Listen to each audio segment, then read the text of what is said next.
Na svým čínským se vkus spěchali. Ondra a Pavel dorazili z Moravy, sedlali svý mexický kaname.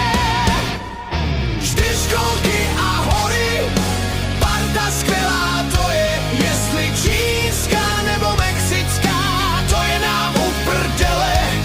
Čtyřkolky a hory, parta skvělá to je, jestli čínská nebo mexická, to je nám u prdele.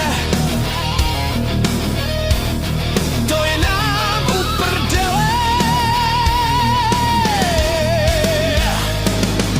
Jezdili jsme extrémy, krev počili, horko bylo až na prdeli, když nás psi proháněli nahoru dolů, žádný slitování, jenom plyn a kamení, sněhu tak akorát na koulování.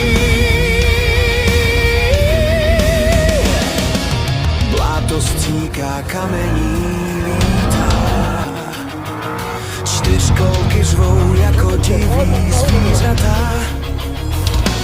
Rumunsko je naše hřiště, adrenalin v krvi koluje a těšíme se už na příště. No taky nahápeme, tak... Čtyřkolky a